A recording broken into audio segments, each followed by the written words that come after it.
Hello, hello. There we go. Do you think they're coming in? All right, so that was our really awkward entrance. Very dramatic, very beautiful presentation. But just wanted to start this off by thank you guys all for coming out here. This is our first ever hometown event in good old Port St. Lucie, Florida. I don't know why you guys came out to this miserable city, but we are grateful to have you. But we're going to be doing a nice little Q&A, but I want to give you guys a quick thank you for coming out, part of our community. You guys are the community. We're super grateful for you. This event was literally for you. We wanted to do something cool, and we wanted to do it free this year as a thank you. We were kind of deciding how we were going to do this, where we were going to do it, and we're like, let's launch a gym, let's make it free, and let's let everyone come, and let's have a good old time. So that's what we're doing. Hopefully you guys have fun and you enjoy. Make sure you give a special thank you to all our staff who made this possible, because we like to run a little thin here, and they'll definitely tell you that, but they all work their asses off, and everyone's damn good at the job. So this event wouldn't be happening without them. So thank you guys. I love you guys. And we wanted to bring up Vlad and Dorian on stage. These two guys are the reason that there's equipment and a gym here, so round of applause for these guys.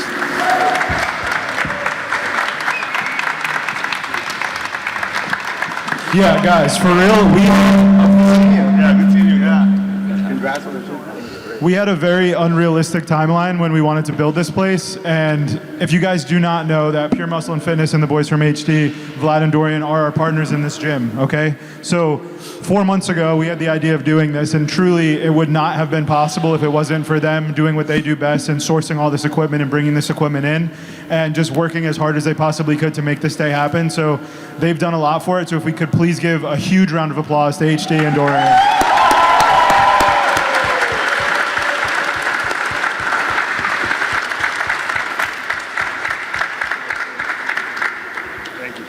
I also just really quick want to give a shout out to Dom, because what you guys see here, the paint, the stairs you're standing on, this wouldn't be possible without him. The way that he can bring things together is incredible. So thank you, Dom. We really, really appreciate you. He literally built those stairs. So if you guys fall, it is his fault. You can sue him, not us. Just kidding, we take it all together. All right, let's do this. All right, guys, we've done these a lot. We've done them all over the country. We've found that doing these Q&A style has been really awesome. You guys get some really good quality questions out. So we hope you guys take the time and ask the questions that you really want. We hope we get like some real deep questions too, not just the normal, how to get a bigger chest question. So please say some cool shit. Yeah, so I'm going to college for kinesiology. I'm trying to basically do what you're doing while also competing like Chris does and win titles, bodybuilding shows. How do you reach the kind of success and education and quality you have while also trying to compete in the bodybuilding world, trying to build your own clients and personal training business? Yeah, I think, and Matt can attest to this too, I think when you're competing, I used to compete in natural bodybuilding as I came up. And as you're doing that, you're trying to balance out helping people with helping yourself. But then when you start to get to the higher levels, you have to pick a path. You have to either go one or the other, especially when you start getting into national level people and you're getting into the pros, because it's really hard because it's such a selfish sport. And Matt was a top competitor. He started getting better and better, worked with a lot of coaches, but eventually now he's coaching, taking care of himself as well, but not competing at the highest level because you can't build that balance anymore. But as you're going through it, the keys are to be able to learn as much as you can from as many people as you can. Being able to then utilize it yourself, take the information, whether it's a training system, whether it's philosophies on training or nutrition, and being able to take those bits and pieces and then utilize it with as many types of clients as possible. So I worked with men, I worked with women, I worked with older men, younger men, women that were basically right after they had babies, all the way to the point where they were trying to get ready for shows. And then I started to pick a path. So the key for you is going to also be the same thing. Try to learn as much as you can. There's only so much information when you get to the stage that has actually been written in books. Everything up here, when you put an athlete on stage, has to come from either yourself, from your own trials and tribulations and experience, or the experience of what you've learned from your clients. And then what you'll be able to do is you'll be able to take that and expand on it as you get better and you work with more types of athletes. Then you're gonna find your own niche and you're gonna be able to get good at it if you just stay passionate. So if you follow your passion, you're gonna end up, it's gonna come back to you in spades. Don't look at it in terms of money. Don't look at it in terms of, short-term success. Look at it towards the fact that you wanna make the best version of that person on that stage, and then the rest will come. So if you just continuously just keep focusing on that, and I don't know, Matt, what else do you want to add to that? Yeah, I mean, I think just to echo what Hany just said too, I personally, and a lot of you guys that are aspiring bodybuilders but also want to coach, I put a lot of pressure on myself early on, and I think it's super important that you are like a product of your own knowledge. And that knowledge doesn't have to all be internal. Like if you're learning from other people, obviously share who you're learning with. But also there was a point in my career when I was a bodybuilder myself and also a coach where I was putting a lot of internal pressure on myself to continue to perform on stage.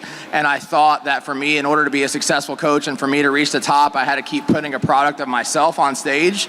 But really, when I tore my pec in 2020, the trajectory of my whole career changed. And it's because I was no longer I was trying to not be selfish and self-focused. But if you're gonna be a bodybuilder, you're gonna be successful, that's part of it.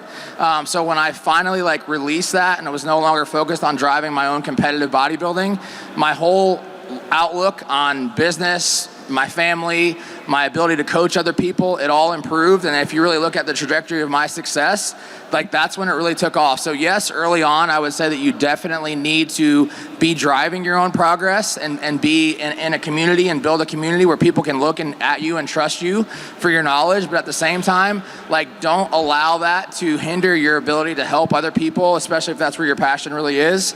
That's something, that I would really encourage you to do. Hope that answered your question. What are you guys most excited about in this next year, both in business and personal? That's got to be for you, Dom. Definitely excited to become a father. So that's super exciting for me. Number one. Thank you.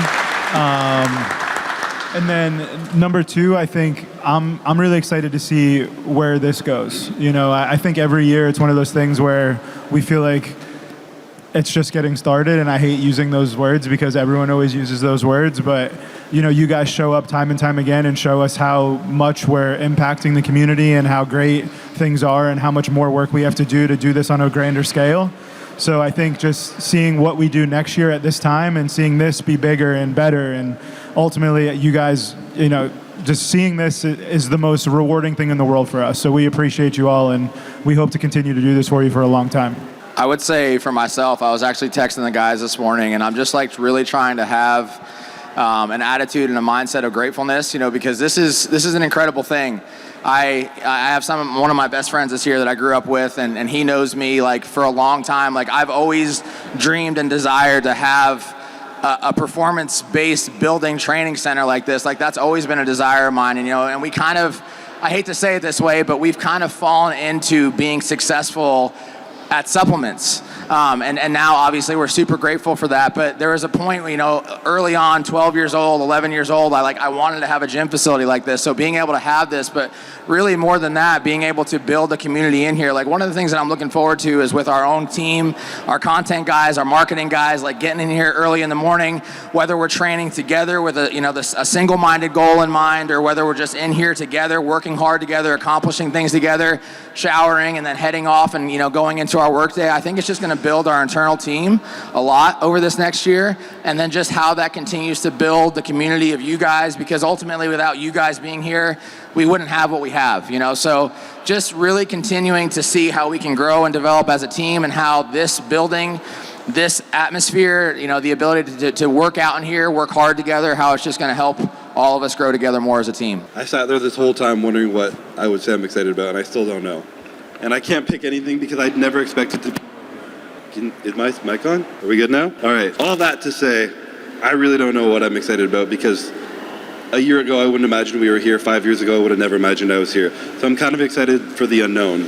and just kind of letting things go as they are. Every day we show up and we do the best we can, and we have no idea where we're headed because we're just doing our best to do so continuously. So I'm just grateful to be doing it with a group of people that I love and good people, and just happy to be where I'm at right now. So I'm enjoying that. And on a personal standpoint, similar to Dom, I'm just excited to watching my little girl grow right now, changing every day, becoming a living human as the days go on, learning how to smile, learning how to cry, learning how everything. So really looking forward to that whole journey.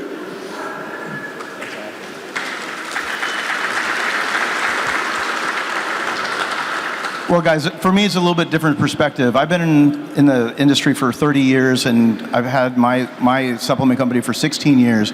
And the great thing about this is that, first of all, thank you guys for allowing me to be a part of this and inviting me to be a part of this, because it really means a lot. And I feel like what you guys bring to the table is a sense of culture and a sense of enthusiasm that sets a tone for the industry. And I know that I even feel even more inspired because each one of you bring a thing to this company that's different, and not just on the supplement side, but on the culture side, now on the gym side, and being able to do that. And when you have Matt as a coach, you have the athlete, Sebum, and what he represents and his level of authenticity and how he connects with every one of you, whether you're in the sport or whether you just follow him personally, you are inspired. And then on Dom, when it comes to the business acumen and everything else that he does, where he has thoughts and dreams where a lot of people a year or two ago would have looked at you and said, yeah, you're nuts, right? But you're bringing it to reality. So I think that what it does for the entire industry is sets a whole new bar. And again, I really applaud all of you three to be able to put all this stuff together, because I know how hard it is, because I do it. I know how hard it is, but teamwork makes the dream work. And that's what it is right now for you guys. And that synergy has really become to the point where you've been able to take it to a whole nother level. So I'm proud of all you guys. So again, I'm just excited to be able to also be a part of Chris's journey and being able to witness everything that's being done here, but also what it's doing for the entire industry, because it's revitalizing the industry. Everybody's shaking their head yes, because they all understand that many of you were not a part of this industry, but what happened was that you guys connected with Chris, with Raw, Revive, with any of the things that's a part of Chris's culture and what he's been able to be a part of. And now, because of the fact that you appreciate that and you want to be more about that it really helps the community grow in general. And I just love seeing it, because I feel like there's a revitalization in bodybuilding and in just the sense of the fitness community. And a lot of those bullshit influencers are getting washed out right now, and the authentic ones and the authentic companies that really care about all of you are the ones that are going to be left at the top. So thank you guys all for coming out. Thank you.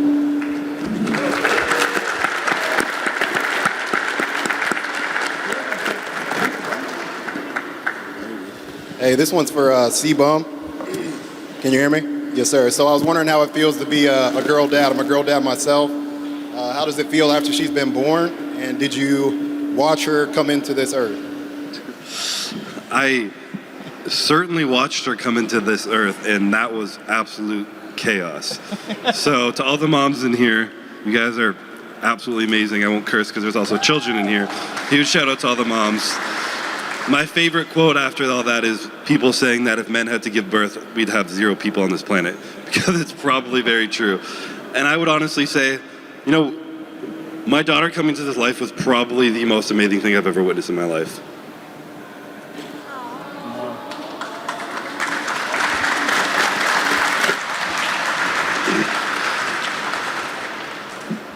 I don't know if it was the life or the strength I saw in my wife or whatnot, but it was crazy, and it put everything in my life into a different perspective. And honestly, I've been going through a weird transition in the way I view everything else in my life since. So it was incredible. The biggest thing I felt immediately was a lot of love for my wife, of just holy shit, she just carried, built, and birthed this child, and she's already such an amazing mom, and it just creates a new bond with someone that you can't even imagine. So that's the biggest thing I felt, but also just learning every day to love another human, as they don't have character, they can't talk, they have nothing, but just learning how to love them and how to know them and stuff over the time. It's something I can't really put into words. I imagine my emotion now is speaking more than I could ever put into words, but it's been incredible, and I'm grateful every day for the opportunity to keep doing it.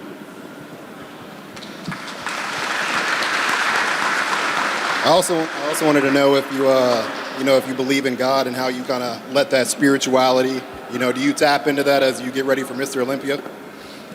What was that? Do you believe in God, and do you tap into any kind of spirituality side as you get ready for the Mr. Olympia? Damn, hit me with a deep question. If you want me to be real transparent right now, I grew up with no concept of God in my life. Just wasn't around me. And recently I've been having some weird, probably something to do with a child coming into my life, experiencing that miracle and everything like that. I've been having some kind of connection to a bigger power and that there's more out there.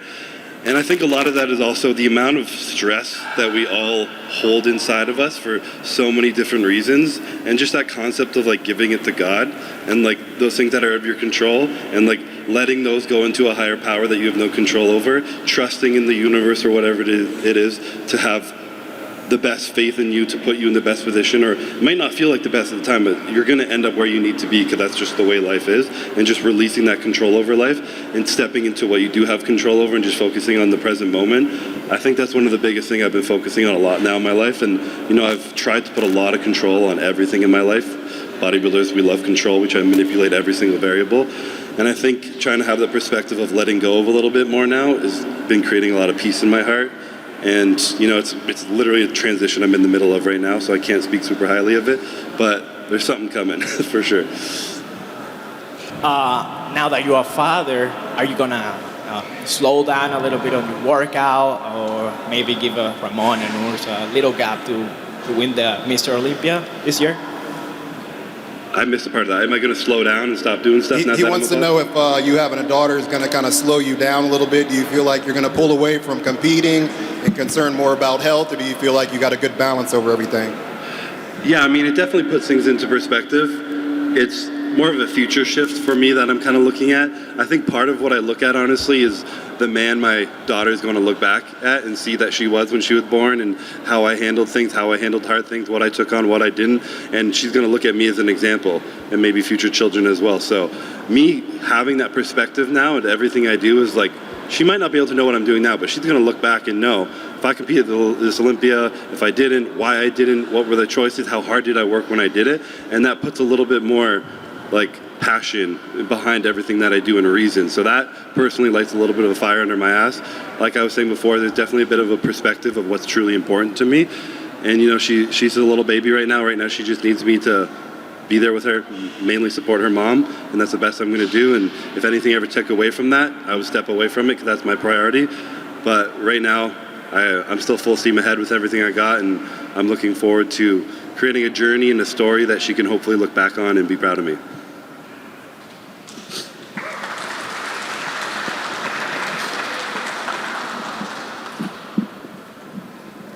So I don't know if I'm stuttering too much right there, if I'm going too fast, but my Fitbit is basically telling me my heart rate's at 173 right now. So forgive me if I stutter. So we're driving in from Texas as well. So we have very little sleep, running on very little sleep. But my question to everybody is, I'm pretty sure all of us in here can understand the importance of the fitness of your own body, but also the fitness of your mind as well. So what I want to ask y'all is, what are y'all doing currently right now that's in a way building yourself intellectually, and now that y'all have built the bodies, what you're doing to manufacture your minds? First off, thank you for being here. Thank you for traveling. I've heard several stories like that today. I think a lot of us are running off of caffeine, so thank you guys so much. I think that's an awesome question that you just asked, and that's kind of something that I've been doing in my own life. And what I've noticed for me personally is I thrive off of doing things that challenge me mentally. And Dom and I, we kind of have a story, but again, I'm not going back to the same thing, but it kind of all revolves around the same thing. So when I tore my pec, after that, I don't want to say that I was lost, because I wasn't lost as a person, but something that I associated myself with, and that was hard work in the gym and training hard. I lost that part of my life for a long time. And I bring this up because it's just an important, monumental day. But when I was with my wife, we were in Mexico for our 10th anniversary. I was working out one morning. Dom messaged me and he's like, hey, when you get back, let's start training together in the morning. So we just kind of gravitated towards what we always did. And this was September of 2022. We got back in the gym, we were like working out and we were bodybuilding, but like I don't think either of us really enjoyed it all that much because we once were at a height or strength or a goal and mindset within bodybuilding that we no longer had, and really we were just trying to be healthy and spend time together in the morning, connect in the morning, and then go off to work. So Dom kind of had this shift, and I had a fear of this shift while Dom was doing it initially, but we started to go more into like endurance-based training and running and things of that nature. And what I really found is like about a year ago, this time last year, I like went all in on that. And it's provided such a sense of just that mental strength and drive that I once had in bodybuilding that I lost, and like bringing that back in. So I think honestly for humans in general, for men especially, like we really thrive and we should be doing hard things on a daily basis. I mean, a lot of things that we do, whether you look at it as a challenge or not, like they can be hard. But really when you go all in on something, whether it's being all in on being a father, being a parent, that's not an easy thing to do if you really are, if you strive to be the best at it. But for me, like going back into endurance-based sports and challenging my mind in that way, I think it's allowed me to be better in all aspects of my life, because like I was getting that stimulus that for a long time after my injury I lost. So I'm not encouraging any of you guys to start picking up running or cycling or anything like that, but what I am saying is I think that we as humans are designed and created to do hard things and to do hard challenges and not run from that and run from being comfortable. And through that, I think that's how I personally know that I thrive, and it's something that's helped me a lot in the past year. Yeah, I had a conversation earlier today with somebody, and I don't know who it was, but the conversation started in a way where they asked me about hard things, mentally, physically, whatever it was.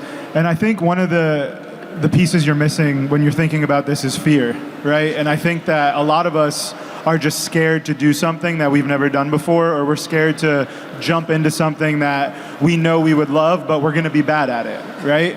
And in business, it's the same thing. You jump into a new business, you have no clue what you're doing, but you figure that shit out. And sometimes it's harder than others, but you figure it out. You put yourself in a position where you have to. And I think that as people get older, they're more scared. As a kid, if you put a baseball bat in a kid's hand, they're gonna swing, because they're not scared to be made fun of, or scared to whatever it might be that causes them to have that self-consciousness of, I don't wanna do this because I don't want other people to make fun of me, or I don't wanna be bad, right? I don't wanna be bad at it. But I'll assure you that, you know, I've been blessed in the essence of, with business, I've just always understood it. You know, from a younger age, I've understood people, I've understood relationships, and I've understood that you build off that. But when it comes to endurance and fitness, I hired Natasha last year, and I fucking sucked at it. And I still suck at it. But what I will tell you is I put myself in a really uncomfortable position, and I was scared, and I knew I was gonna be bad, but there's nothing more rewarding than doing something that you know you're gonna be bad at, and then being able to progressively look back and see how much better you've gotten over time. So I think the question in mind is not necessarily like, how do you get your mental self, how do you get your physical self? It's more of what's blocking you from doing that right now, because you know what you need to do. You know what needs to be done mentally, you know what needs to be done physically, but are you comfortable enough to just get in there and do it? And that would be my calling to you, would say, just do it. Just do it.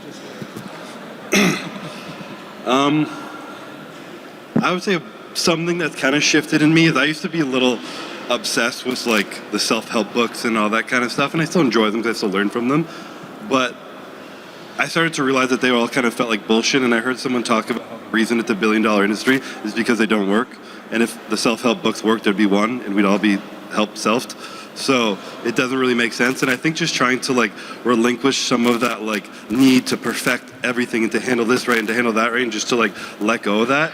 If you can't tell by the way I kind of talk about things, I'm a huge overthinker, and trying to allow my mind just to stop overthinking and just to feel and to accept what's coming. It's a theme I've talked about over the past couple of years. You know, my Olympia speech, I said, when you numb the bad, you numb the good. And that's just something I was a huge person that I thought compartmentalization was the best tool in the world to be successful. And it did, it worked for me, but it also was making me feel worse and worse the busier I got, because I had more I had to compartmentalize. So I started to feel worse, kind of the more successful my life got. So learning how to actually express those emotions in myself, and also really importantly, not feeling like I needed to handle them by myself, but being able to lean on my relationship, the people that I trust, is probably the biggest mental health hack that I've ever had in my entire life. And it's just kind of trusting someone and allowing it to happen. It's putting yourself into that position.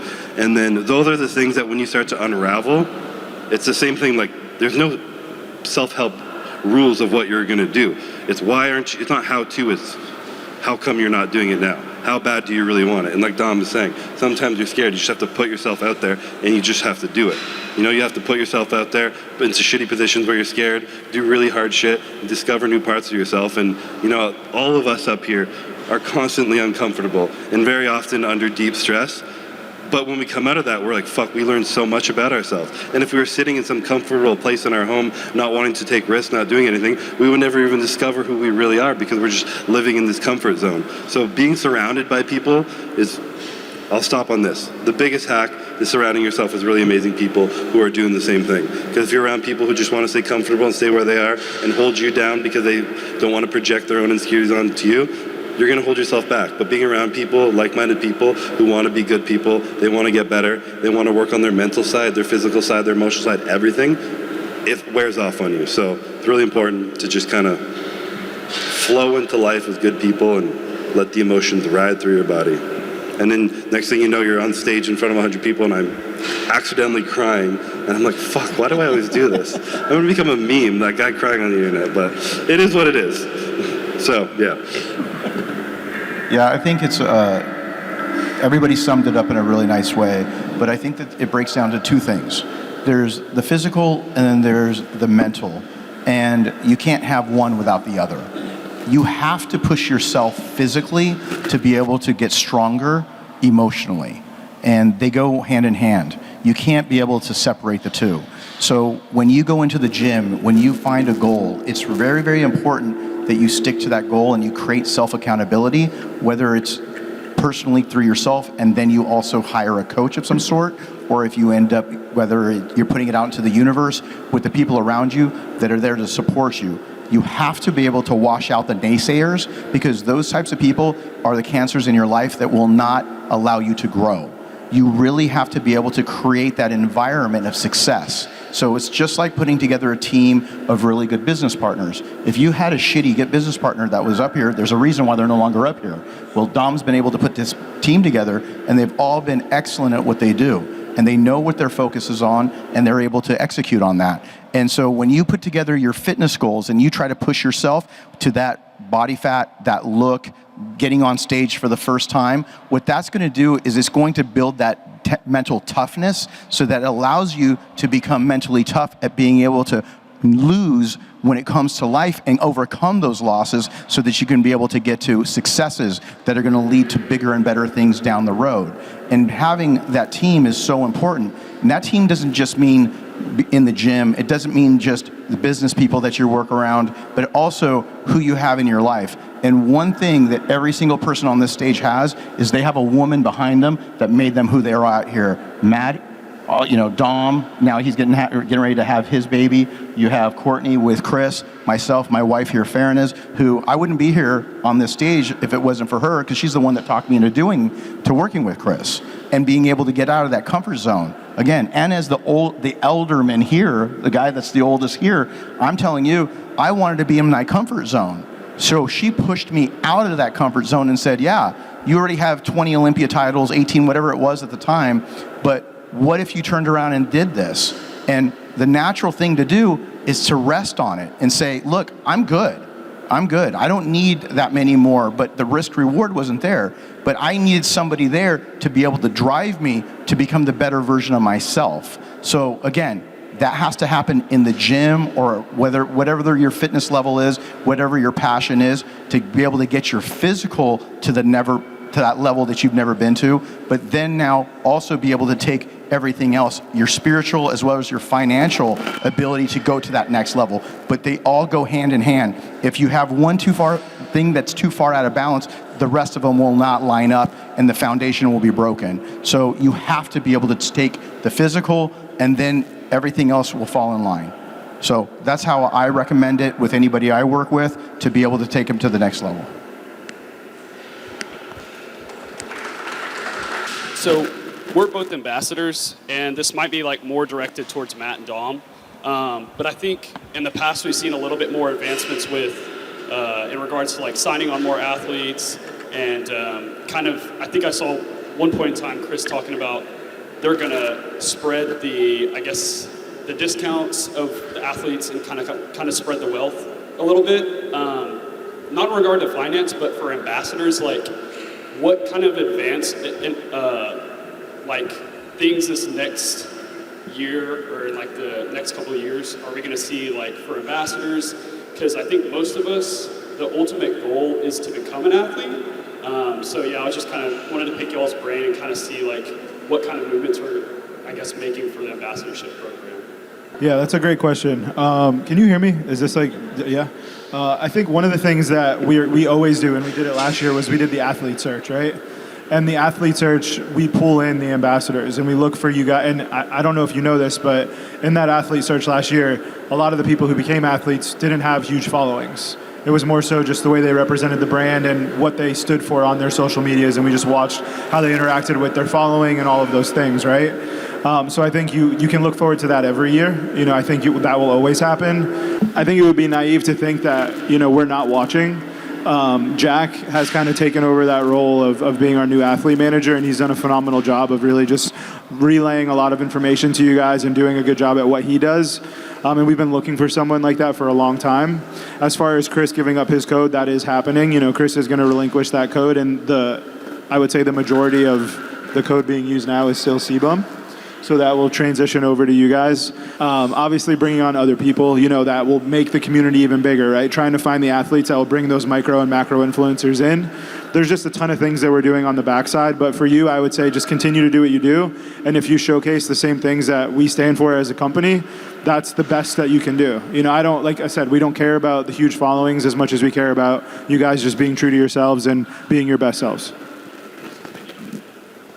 Just to add to that really quick, I think this is a question that we get a lot, and really, guys, we're looking for people that are just authentic within the people that trust you, so we aren't looking for individuals that just overly pump our brand over and over and over again, and obviously now, like, Chris is on a completely different level, but I talk about Chris a lot when it comes to his awareness about social media, and Chris's awareness and his goal within social media from day one was to create a community and a culture within himself and his own brand.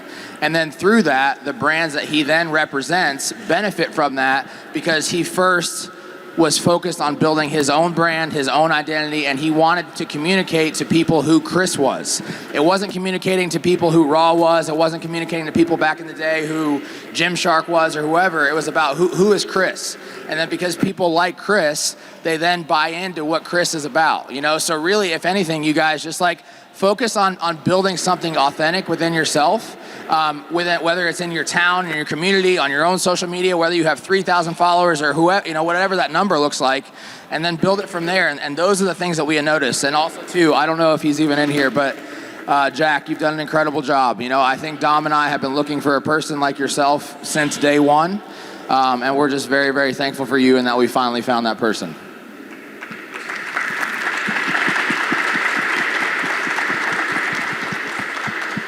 What's something you believe that bodybuilding and fitness has taught you that you believe everyone should understand in life, regardless of whether they are into fitness or bodybuilding?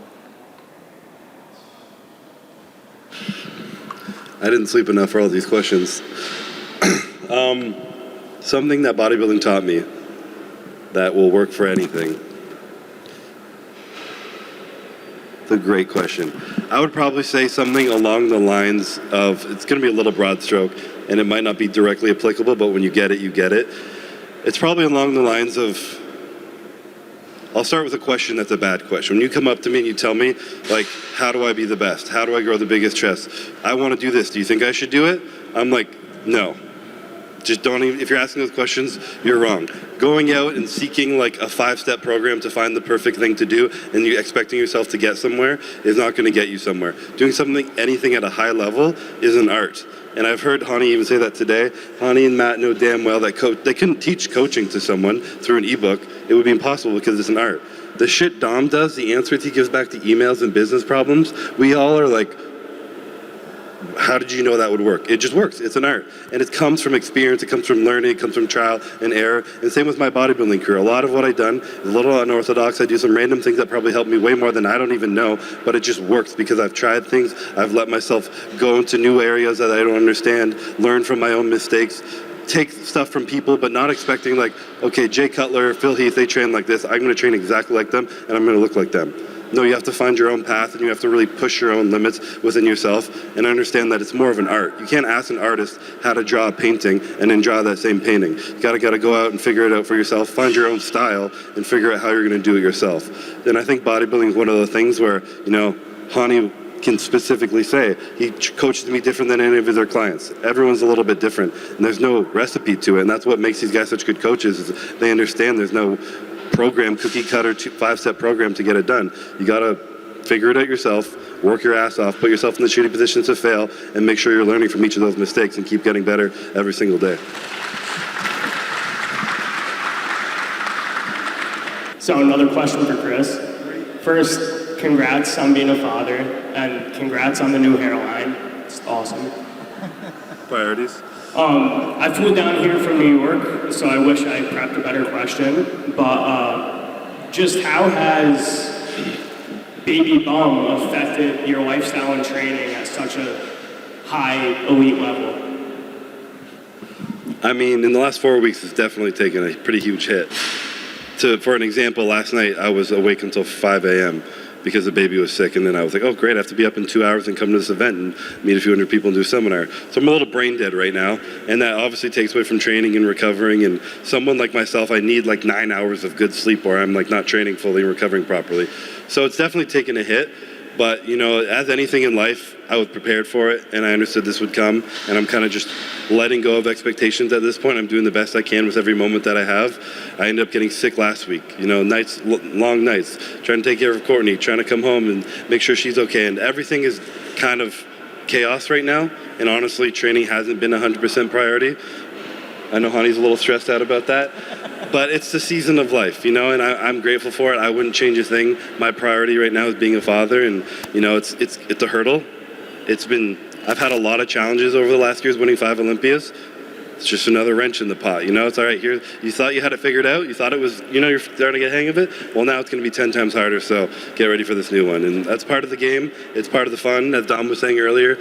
Challenging yourself and putting yourself in situations that make you grow. This is going to make me grow. I'm going to have to learn way better time management, way better boundaries, way better priorities, and way better at saying no.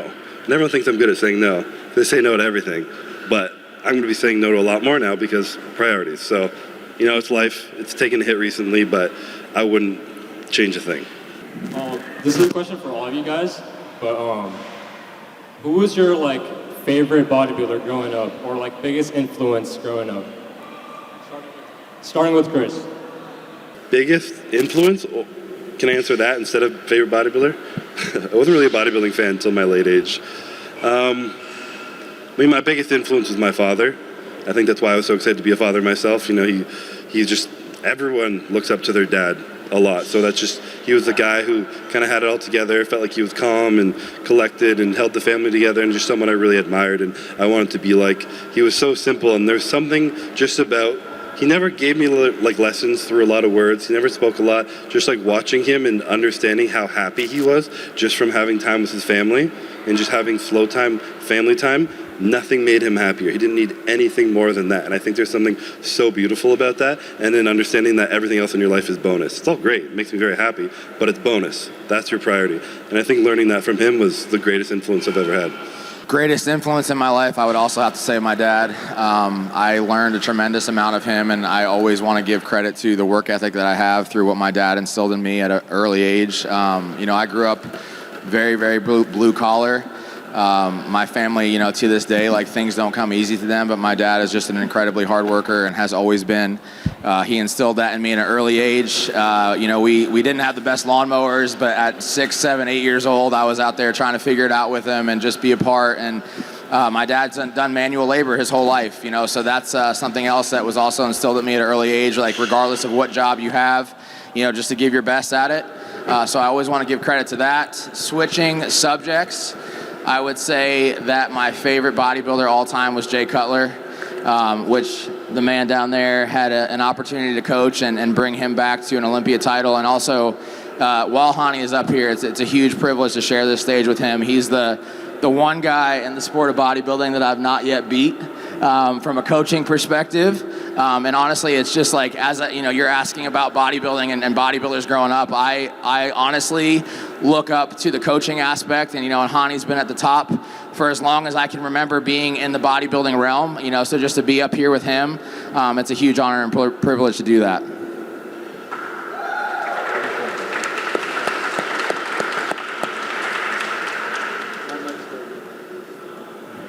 I know this question was who's your favorite bodybuilder, and I think the questions that you got were a little different, right? More so like who was our biggest influence, and I think that's a testament to us in a way. It's, bodybuilding wasn't our obsession. It was something that we just fell in love with, and we had really great role models that taught us how to be good at pretty much anything we chose to do in our lives. So my role model is definitely my mom. My mom taught me everything in my life. She taught me how to work hard. She didn't teach me really. I truly was able to do that by watching her. I watched our lives change based off of how hard she worked. So I think that is something that is extremely important to a younger person, is to be able to see it and not just hear it. But as far as bodybuilders go, I think my favorite bodybuilder probably to this day is, besides Chris now, is Jay Cutler for sure. All right, well, that's a hard one to follow. The person that I looked up to the most growing up, I'm going to start reverse. I'm going to start in bodybuilding. I grew up in the Dorian Yates era. And the Dorian Yates era was something about never take off your clothes. It was the opposite era of what's going on now. And a lot of the things that we believed in the 90s growing up was that you don't take off your clothes until you get ready to be on stage. You don't put things, because there was no social media back then. There was nothing. I think there was like MySpace, right, babe? Yeah, shaking her head. There was like MySpace. And there's some kind of MySpace page still floating around for both her and I. But when you grew up, you looked at those kinds of bodybuilders because there was no other divisions. There was no men's physique. There was no classic bodybuilding. There was there was none of that. So you looked at the Lee Haney's and the Dorian Yateses of the world, and at the time, it was about just showing less because you wanted to just work in silence. He was in the UK, he worked hard, he just focused, he didn't complain, he just did what he needed to do and got on stage, won, and left. And that's what I grew up in. And then you fast forward to the modern day era, and a lot of the things that I've learned in the modern day era is from Chris, because it's the opposite. It's the transparency. Like, I grew up in not sharing what we eat, what we do, how we train, none of those things. A little bit of what we did was, back when we used to sell, when I was coaching Phil and Jay, we would do these videos. And I'm sure you guys remember the videos out there. I'm sure Matt's got a few of those, right? And Mitsuru Okabe, the guy would follow around all the bodybuilders during the last 12 weeks, and you'd had Ronnie Coleman as well. And what they would do is they would do the 12-week out videos, the 8-week out videos, the 4 weeks out videos, and you'd see the Yeah Buddy training system. You guys have all seen all that. And Dorian would be blood and guts, and you'd watch that thing on VHS until it was basically, you couldn't even see it anymore, because those things wear out. Those video VHSs would wear out. And so that was the information we got. We didn't have YouTube.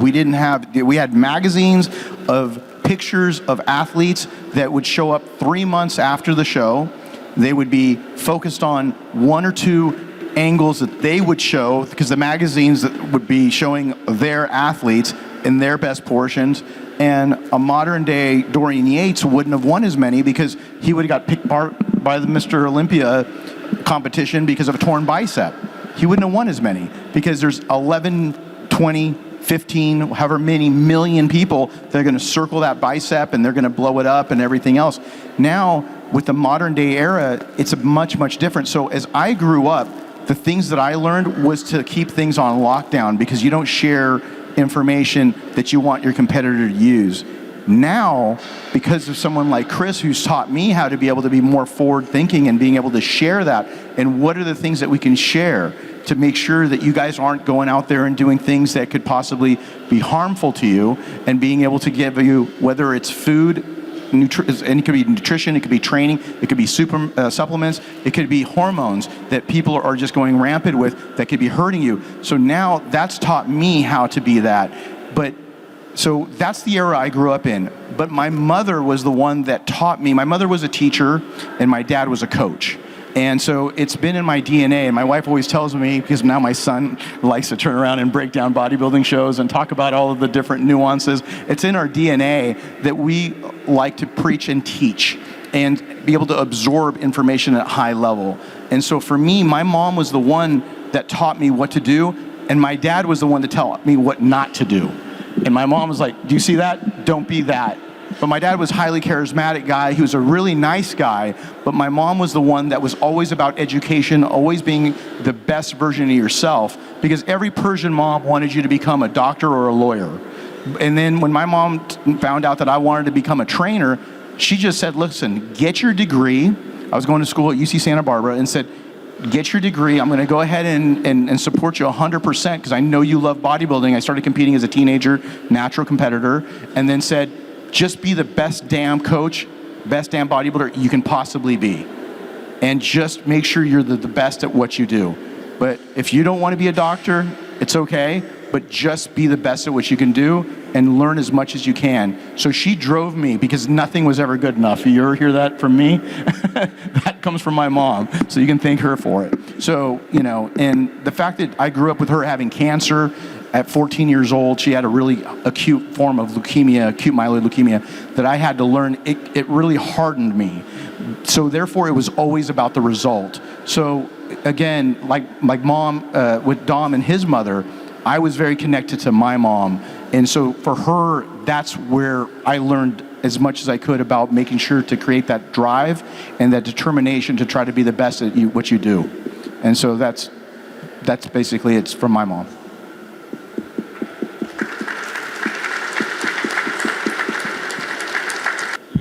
Speaking on your role models, you know, being your mother, your guys' fathers, other bodybuilders, as fathers, and honestly one of the biggest role models to your kids, what is one thing you'd like to pass down to your kids, whether it be a quote, a mentality, whatever it may be? Well, I'll go ahead and start because my son's sitting there on his phone. I go ahead and do that. And my thing is the fact that it's about hard work. We do everything we do right now, not for us as much, but we're doing this for the legacy of our children, right? Okay, everything that I've done with my brand and everything I've done with being able to build my legacy, you really do it to set them up. But you're also starting them at a disservice, because when my father left Iran and moved to the United States when I was 2 years old, and he was trying to get an education in California, he escaped persecution and a lot of things that were going on at the time where a lot of unrest, I should say, back in Iran. And so he wanted me to have something that, the safety of being able to have a future. And because again, it was very concerning. For myself, my son Cameron, he just turned 11 a couple of days ago, and he had a lot of things I didn't have. So for me personally, it's trying to teach him how to have that drive that my wife also, when she came over, her family at 6 years old from Iran, we have the immigrant mentality. And when you have an immigrant mentality, you're starting off at a negative, meaning that you are basically do not have the things that your parents might have had if they grew up here. So that you had to turn around, they had to learn the language, they had to learn the culture. They come from somewhere that it's very, very different. So to instill that drive in him is going to be the hardest thing for me, because you also want to naturally really coddle them, and you want to create a sense of, here, let me make it easier for you. But if you make it too easy, you're doing your child a disservice. So you need to teach them drive. So for me, the hardest thing is to try to balance out giving them what we didn't have, but at the same time instilling a drive so that they are going to be hungry and they don't become lazy, and they're going to want to become the best version of themselves. So for me, that's the constant struggle. Still learning at it. My wife is still learning at it, but at the same time, we're trying to do the best we can with being able to really try to instill that upon him. I 100% can echo what Hany said. Obviously, the four of us up here, we're super blessed, we're super fortunate, and the biggest challenge that I have in my head, you know, my wife and I, we just had a few days away, And we had a lot of conversations about this because obviously we're super blessed, and within being super blessed, I do want to provide a life for my boys that I didn't have. Provide opportunities, provide comforts. We just talked about running from comfort, but I want my boys to grow up in that environment, but I also want my boys to very much know what hard work looks like, what hard work feels like. So that's a huge goal for me, and it's something that I have to constantly remind myself with of, even at the age that Hany's son's 11, mine are 6 and 4, but just giving them responsibilities, not because they necessarily, or we need them as their parents, but they need them, and they need to know what being, just a part of an ecosystem of a family is all about, and not all their needs always being provided for every single day, every single moment. So that to me is the one thing. I spoke about my dad earlier, and my dad,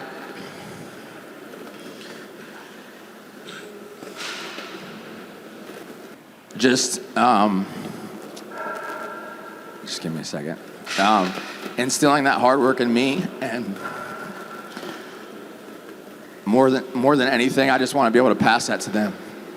And then the other thing, I'm going to try to get past this, another thing that's super important to me in this social media generation that we're in right now is that when my boys are 16, 18 years old, when they're going to college, when they're going to interviews, that they're able to hold a conversation with an adult and be interactive with an adult and not have to look down at their phone to figure out what they're going to say next or have to type it, and just be able to really communicate. I think we're running from communication as a generation. And for me, that's something that's super important to me as a dad, is to be able to have my boys be able to function around adults and talk with adults and speak with adults, and not be on a phone all the time, or not be able to talk unless it's a direct message. So that's something else too that's just constantly on my mind, about making sure that they're aware of their environment. They know how to be respectful around adults, and that's a big driving thing for me as well as they continue to grow older. So.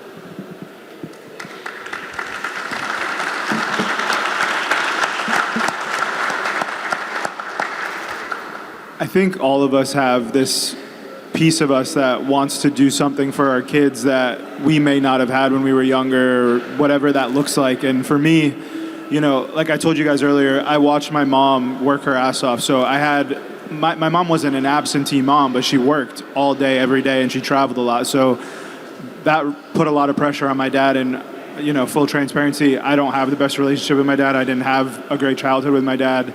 And, I grew up having to figure a lot of shit out on my own, and whatever that looks like, I'm here because of it, so I'm grateful for everything that I've ever gone through in my whole life, and I don't wish anything had been different. But I think for me, it's just, I want to be present in my kid's life. Like, I'm going to have a boy, so I want to be there for my son. I don't want to miss anything. I want to be at all of his games, and I didn't get that privilege when I was little, So I think being present and being a good father, I think for me is ultimately the most important thing for me. And if that means scaling back how much I work or whatever that is, that's exactly what I'm going to do. But I think that's the one thing for me. I don't want to put unrealistic expectations on my son. I don't want to make him do anything that he doesn't want to do, but I just want to be there with him and for him. And whatever he chooses to do, I'm just going to support that as much as I can.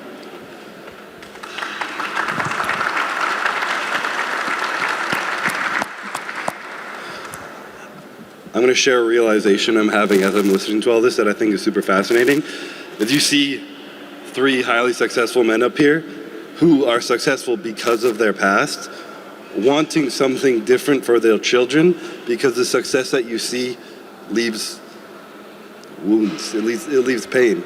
And I'm getting sad because I see it, Like, a lot of what drives people to really high levels of success it's pain, it's inadequacy, it's stuff that doesn't leave you lying in bed happy at the end of the day.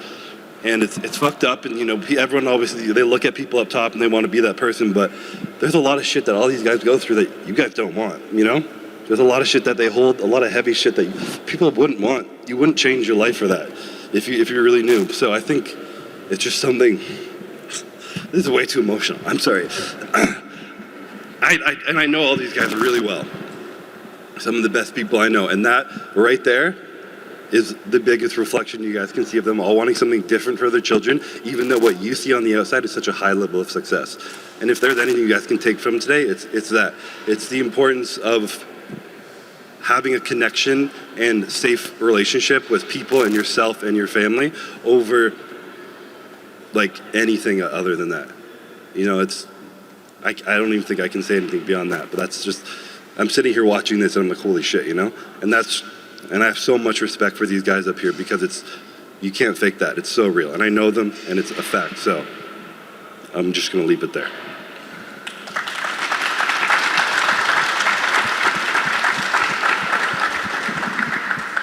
Hi guys.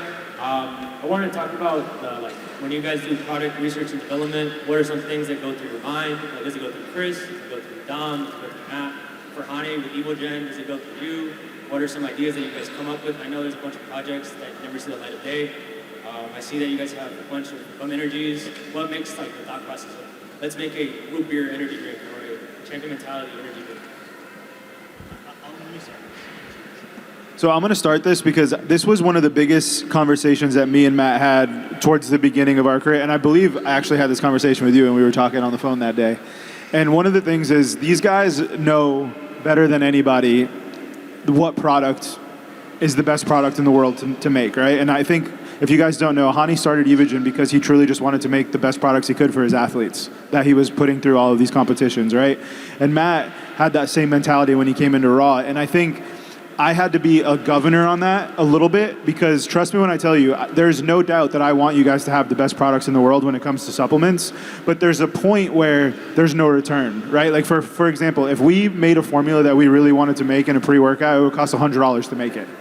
But you guys wouldn't buy a $100 pre-workout. It's not realistic because the bar has been set to, there's two types of pre-workouts. There's a budget pre-workout for $30 and there's a better pre-workout for about $50. So we're doing a disservice to you if we're making products that are unaffordable for you guys to make, right? So at that point, you kind of almost have to work backwards and say, okay, what is a price point that you will buy? And then from that point, what can we put in it to make it affordable for you guys, but also make it so we can have a business to do things like this? And I think that's really hard for certain people to do because ultimately you want to make these best products. And I would love to do that too, but again, we wouldn't even have a business if we did that because of the simple fact that it would just be unaffordable to every single person in this room. So there's a part of it where, yeah, a ton of research and development goes into it and finding these trademarked ingredients and doing all of the work that these guys do. But there's also my job in it where it's like, okay, I want to do all this too, but it needs to sell. Because if it doesn't sell, we're not helping anybody. No one's taking it, right? So that's kind of like my 2 cents on that subject. I think too, when Dom and I talked about getting into sports supplements, we wanted to create something in a roundabout way that was different, you know, and I think right here in this room we're looking at what we wanted to create because the reality is that a lot of us source all of our ingredients from the same people. It's a lot of the same flavor houses, you know, so it's again about obviously believing in your formulations and there's specific key ingredients, one of them being creatine, which the guys will laugh that I want in every single product that we make because I believe it's legitimate. But more than that, it's about creating a brand. And when Dom and I had these initial conversations, that's why Chris was on the forefront of our mind because we wanted to create a culture and a brand and an environment that we're in right now that is beyond any supplement. It's beyond any individual ingredient. So really, yes, I mean, we do have a ton of conversations. That's one of the main jobs that I have on a daily basis in the office is new product innovation, figuring out ways to make things creative and unique for you guys, flavor systems, you know, looking at, you know, digestibility of things. Obviously, we go through all that, but ultimately, at the end of the day, we're all sourcing from the same thing, and I think really what makes people buy in is obviously like doing third-party testing, which we've done, you know, outsourcing other sorts of testing like Informed Sport, Informed Protein, things that we're doing now, but really it's about creating a brand and a product that you guys can believe in, whether we're selling creatine or we're selling t-shirts. It's something that you guys want to support, so thank you for that. You don't know anything about it? I said, do you want to say anything about it? No. So, you know, this is a testament to the team, right? When you see it raw, because basically, in a way, what I've done is exactly what Dom. I didn't have a Dom, right, to run the business side of it. My degree is in biology with an emphasis in neurophysiology, biochemistry, right? I was a coach #1 as a teenager. So everything I did was so that I was making the Bugatti of supplements because I wasn't trying to build a brand like Raw. What I was trying to do was just trying to create a solution at the time so that I can try to get an edge to my athletes.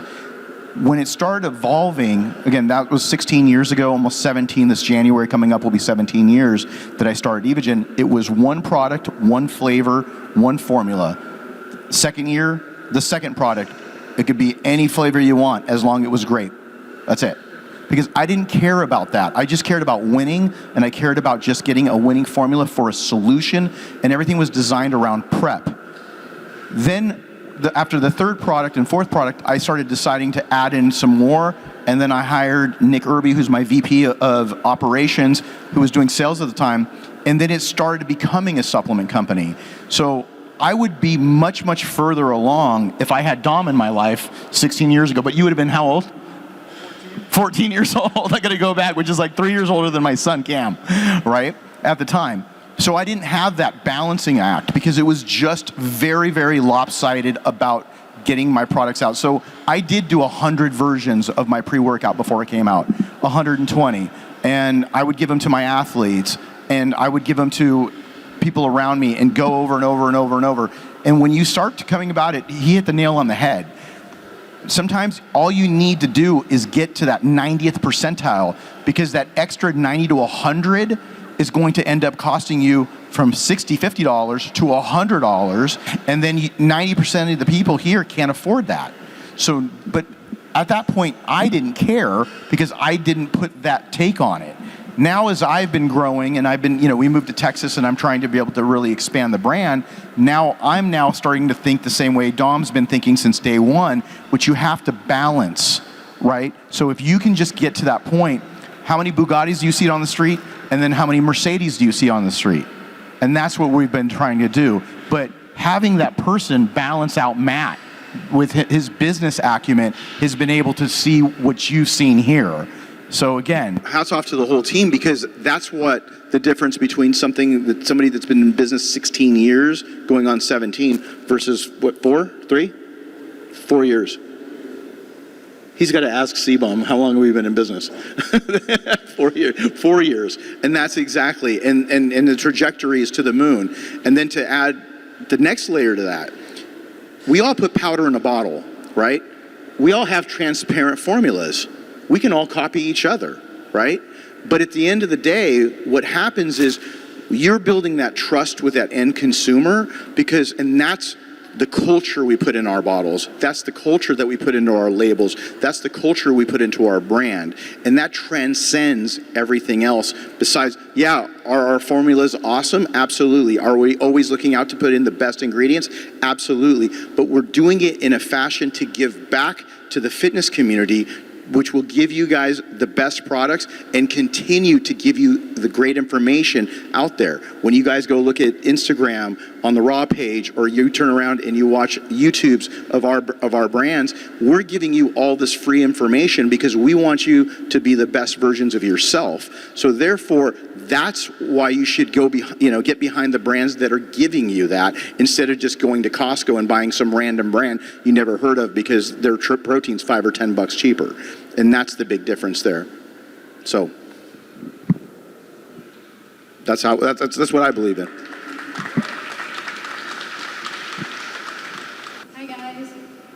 So I hear that all of you guys have, you guys have your partners. Me being a single mom, I want to ask, what is your inner child? What do you tell your inner child?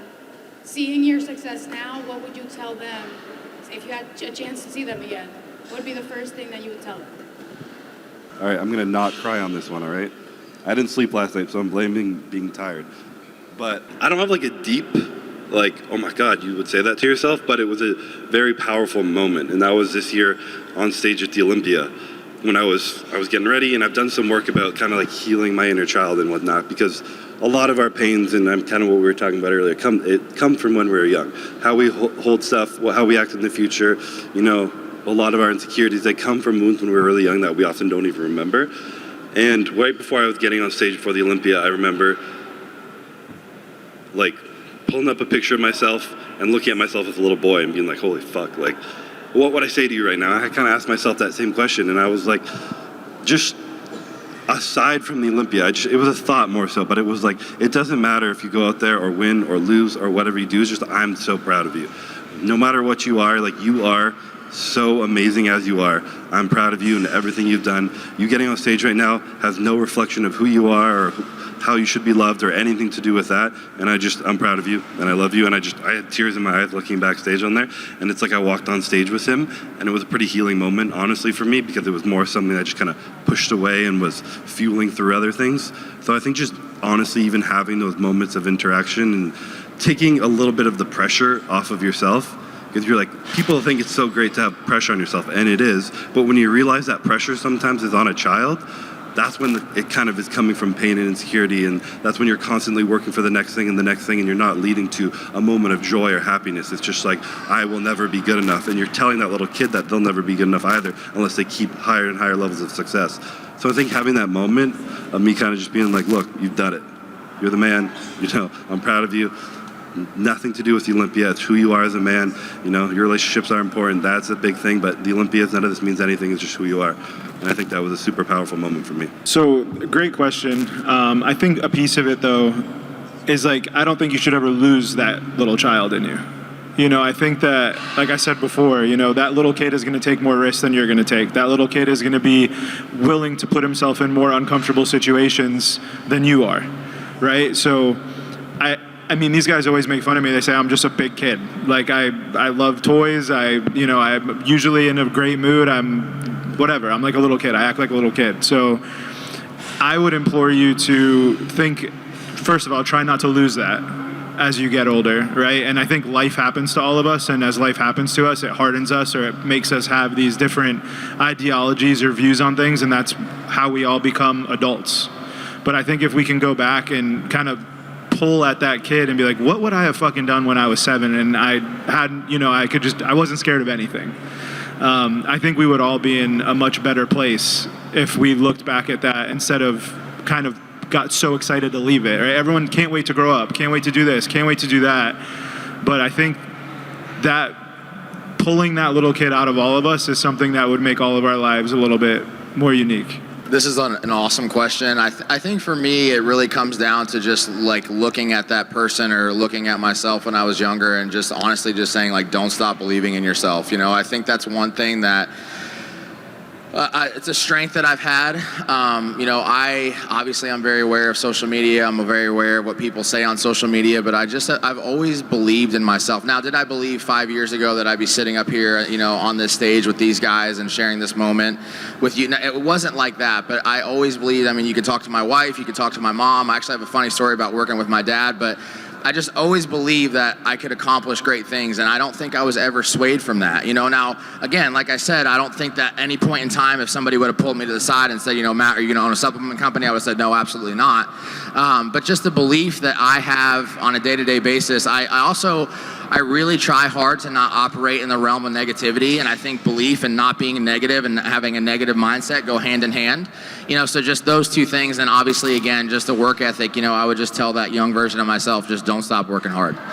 Because if you have a belief in yourself, you work super hard, and you're confident, and you don't allow people to sway that confidence, great things can happen from that. I want to add one thing, too, before I give it to Hany. But I will say that I think all of us on this stage at one point or another, or multiple points, have been told what we were probably going to do was stupid, right? And I think, that's a testament to telling our younger selves, don't listen to these people, right? If this is what you want to do, you fucking do it, and you do it to the best of your ability. But I'm 99% sure that all of us have been told one time or 100 that what we were doing was unattainable, not realistic, can't be done. You don't know how many times people told me that Raw was going to fail. Good luck getting that into Vitamin Shoppe. There's a million other brands, right?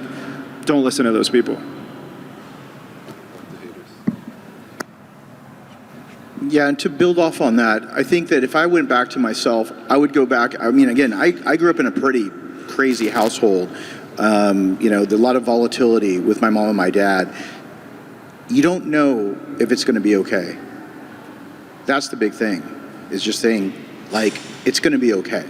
Just work hard, focus, stay away from the negativity, and continue to keep progressing, and just you're never going to understand until you get to that fork in the road of when you made that right decision, until you go back and then you look back at all of the different forks in the road and how you chose. And part of it is your gut. I'm a firm believer in God. I feel like God puts things in your life, and if you always push out with positive energy and wanting to be able to put it in, some people call it karma, some people they'll put different words on it, but I really, really believe that if you have great intentions, you will get back in spades. So if you do that, even though you're going through hard times now or you're going through rough moments, you will persevere, you will excel, and you will succeed. So that's the biggest thing that I would go back saying, keep your passion and your heart at the highest moment of where you're trying to make that decision. Always lead with that, and God will sort out the rest.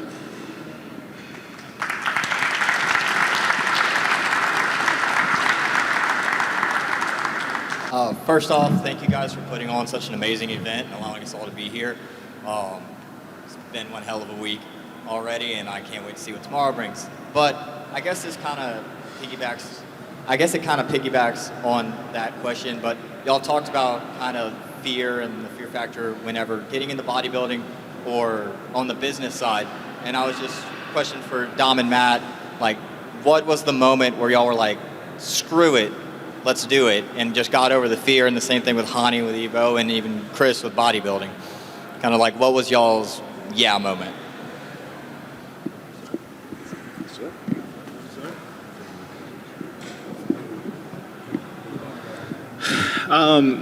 So like the fuck it moment, we were like, let's just do it kind of thing. I don't know if there was just like a moment that I said yes. I think it was more of we had a conversation about doing something and we did it. And I think the fear is a part of everyone's life, right? Like everyone in this room is scared of something, and if they tell you they're not, they're full of shit. But I think the ultimate thing is mentally preparing yourself that if you're gonna go and do anything, to not quit when you start it. And I'll be a testament to every single successful person in this room, everyone who's ever done anything with their lives, they didn't quit. You look at Nick Walker, right? Nick didn't fucking quit. You look at Chris never quit. Hany never quit. Matt never quit. I never quit. Were there times that we all wanted to quit? I'm sure there were. But at the end of the day, it's not really what makes you start something, it's what makes you finish something. And I think it's like anything in life. If you go into something with a plan B, 9 times out of 10 you're gonna fail. Because you're already planning on failing in your head and you're putting something in place to fail. But if you go into something, you're like, I don't care what it fucking takes. I don't care what I have to do. I don't care how long it takes. I don't care how many hours, whatever it is, I'm gonna figure it out and I'm gonna fucking do it. It's hard to stop somebody who has that type of a mentality. It may take them a long time to do it. It may not be as fast as he does it or he does it, but they're gonna get there. And you only fail when you quit. So either you keep going until you get it done, or that's what it is. So I don't think there was ever a thing that was like, there's no moment, right, that started, but I always told myself that if I start something, I'm gonna fucking finish it. Or I'm not gonna do it at all. And ultimately, I think that's how all of us are where we are today.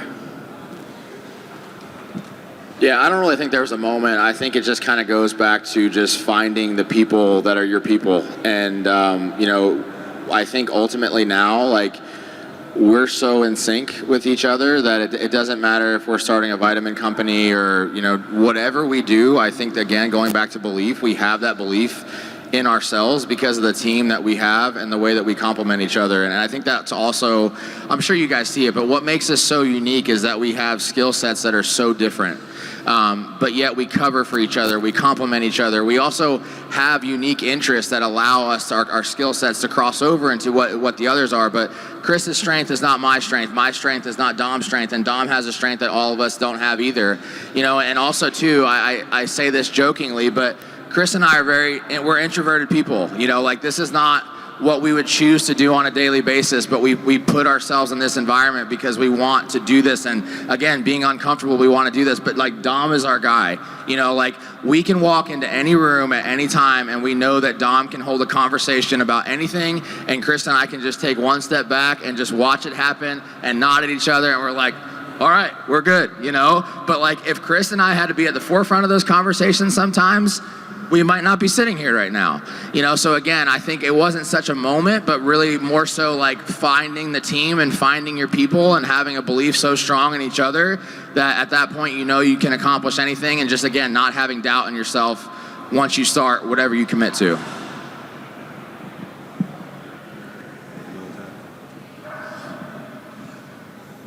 I didn't really have a fuck it moment either, like Dom, and I think mine was a little bit different than some. Like, I hear Matt saying I always believed in myself, and you always had that belief, and I didn't. I truly was like, can you hear me?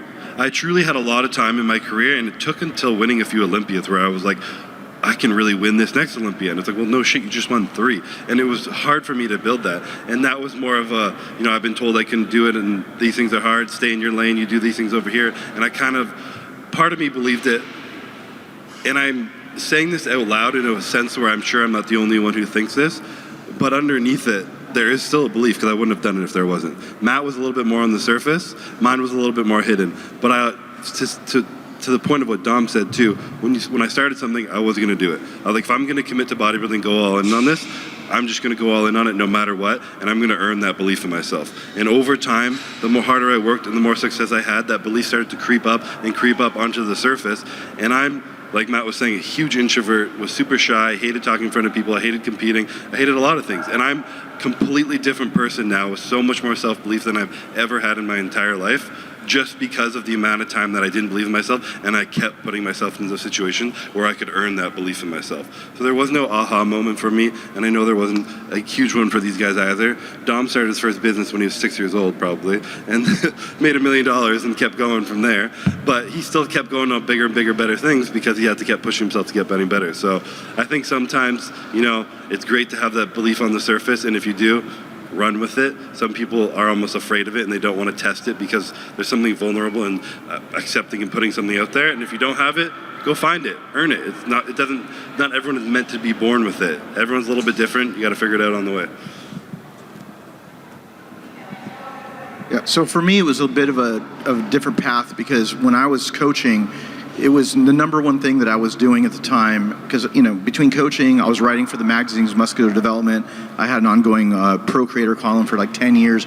But starting out, I was also consulting for a small company at the time. Actually, it wasn't that small, but you guys might have heard of BSN and NO Explode. Well, I was consulting for them starting out in around 2005 or 6, and they're right up here in Boca, at least they were. And what would happen for me was that fork in the road that I was talking about. I went on the road with Ronnie. I was acting as their athlete manager. And at the time, my relationship was really with Ronnie. But the two owners, I can talk about this right now because I'm actually really, really good friends with one of the owners who lives 5 minutes away from me in Dallas. And they were going through a really bad financial divorce, meaning that the two partners were going, Chris Ferguson, who now owns TLF, and who owns Wicked Cuts, Scott James, were going at it. And I was a part of that. And for me, that go for it moment was when that relationship was starting to dissolve with me and BSN. And I was going around the world working with Ronnie. We were in Brazil one week. The next week I was in Europe. The next week we were all over the world. And I was nonstop. And when that partnership with me and them dissolved, in terms of, when I say partnership, I was consulting for them, that's when I just said, screw this, I'm gonna go ahead and start Evogen. Because of the necessity, because they were going through it. And I said, this is my opportunity, this is the F-it moment that I had, that I said, I'm gonna go ahead and do it. And to be honest with you, I don't think I've even told the story before, that's why Evogen is blue and BSN was red. Because I was just going the other way, because I wanted to be the opposite of that. So I just said, screw it. And I mean, we can talk about it because they sold BSN to Optimum now. They're part of the Glambia team. And but literally, that's what was like, I need to do this. I want to make the best products for my athletes. And then I'm going to have that moment. And if that wouldn't have happened and I would have stayed in that comfort zone, then, you know, it would have just kind of probably petered out into something else and I never would have started. But it just triggered me. And what I did was I listened to kind of, like I said, I always listen to the spirituality of kind of what the messaging was, and I just used that driving force. When someone says I can't do something or I'm going to stop, then I pour gas. It's like pouring gasoline on it, I had the best years with Phil Heath when George Farah said that they're going to knock Phil Heath off the stage with Kai, and then he's going to put him into retirement. And that was the year that Phil Heath got one call out, and then they put him back in line, right in the middle. And it was those kinds of moments that really trigger me. Keep talking that shit, because I love it. I feed off of that, and I will take it to the whole nother level. I won't talk shit back. For all of you that follow me, I don't go out of my way to make predictions or talk shit. I just sit there and I say, we're going to get this done in a level just completely in the dark, and then we'll show you on stage. And that's what we did when I did it with my company, when I started Evogen. But it was that trigger, that...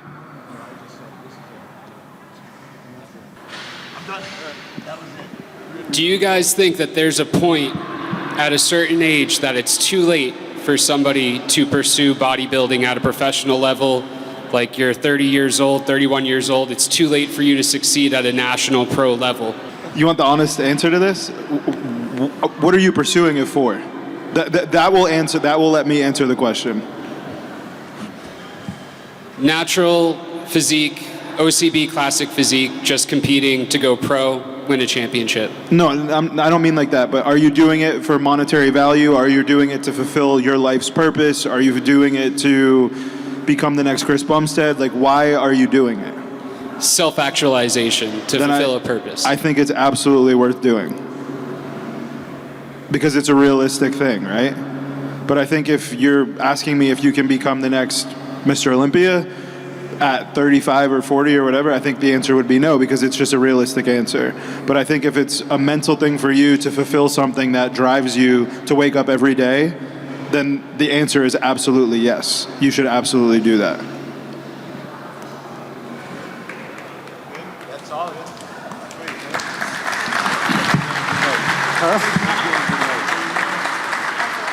All right, that's it. All right, guys, thank you so much for being here. I know I can speak on all of them, but we love these, right? This one was one of the deepest ones we've ever had as far as questions asked, and I appreciate it. I think a lot of you guys are going through things, and I think we help you maybe navigate through those situations a little bit by answering these questions. So we love to hear it. We love being here for you guys, and I'm sure you can ask us all different things on social media, and we'll be more than happy to help there too. So thank you guys all for coming. We appreciate you.